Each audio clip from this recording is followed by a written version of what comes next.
ఇక BC నినాదానికి break. Assembly election ఫలితాల effect. అగ్రవర్ణాలకి BJP పెద్దపీట. రెడ్డి వర్గానికి బీజేపీ పోస్టు. ఇతర పదవుల్లోనూ వారికే ప్రియారిటీ. ఎంపీ సీట్లను బీసీలకు కోత పడే అవకాశంగా కనబడతా ఉంది. పార్లమెంట్ ఎన్నికలకు సిద్ధమవుతున్న బీజేపీ ఈసారి ట్రాక్ మార్చినట్టు కనిపిస్తుంది.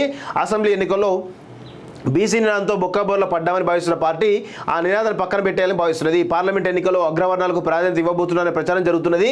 ఇందులో భాగంగానే బీజేఎల్పీ పోస్టులతో పాటు పార్టీలోని కీలక పదవులను రెడ్డి వర్గీయులకు ఎంపిక చేసినట్లు టాక్. బీసీలు ఆదరించలేదని అంటే బీసీలు ఆదరించలేదు. మీరు ప్రజలేమో ఒకవైపు ఉంటే మీరు డైవర్ట్ చేస్తా అంటే ఎట్లా కూర్చుంది? ప్రజలు ఇక్కడ కేసీఆర్ను గద్దెదించాలనే కోణంలో చాలా పకడ్బందీగా ఉన్నారు. ప్రజలతో ఐకమత్యంతో ఉన్నారు.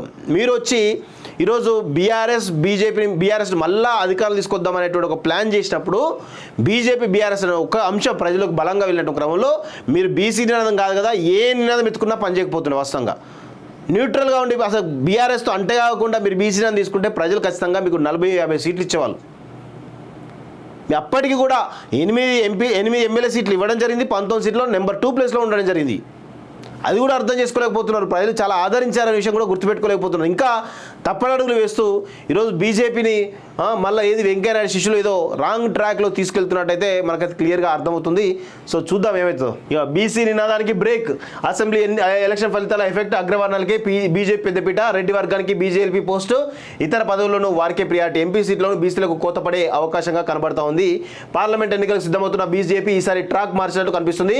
అసెంబ్లీ ఎన్నికల్లో బీసీ నినాదంతో బొక్కబోర్లో పడ్డామని భావిస్తున్న పార్టీ ఆ నినాదాన్ని పక్కన పెట్టాలని భావిస్తున్నది. పార్లమెంట్ ఎన్నికల్లో అగ్రవర్ణాలకు ప్రాధాన్యత ఇవ్వబోతున్నారనే ప్రచారం జరుగుతున్నది. ఇందులో భాగంగానే బీజేఎల్పీ పోస్టులతో పాటు పార్టీలోని కీలక పదవులను రెడ్డి వర్గీయులకు ఎంపిక చేసినట్లు టాక్. బీసీలు ఆదరించలేదని అంటే బీసీలు ఆదరించలేదు. మీరు ప్రజలేమో ఒకవైపు ఉంటే మీరు డైవర్ట్ చేస్తా అంటే ఎట్లా కూర్చుంది? ప్రజలు ఇక్కడ కేసీఆర్ను గద్దెదించాలనే కోణంలో చాలా పకడ్బందీగా ఉన్నారు. ప్రజలతో ఐకమత్యంతో ఉన్నారు. మీరు వచ్చి ఈరోజు బీఆర్ఎస్ మళ్ళా అధికారులు తీసుకొద్దాం అనేటువంటి ఒక ప్లాన్ చేసినప్పుడు బీఆర్ఎస్ అనే ఒక అంశం ప్రజలకు బలంగా వెళ్ళినట్టు క్రమంలో మీరు బీసీ నినాదం కాదు కదా, ఏ నినాదం ఎత్తుకున్నా పనిచేయకపోతున్నారు. వాస్తవంగా న్యూట్రల్గా ఉండి అసలు బీఆర్ఎస్తో అంటే కాకుండా మీరు బీసీ నినాదం తీసుకుంటే ప్రజలు ఖచ్చితంగా మీకు 40-50 సీట్లు ఇచ్చేవాళ్ళు.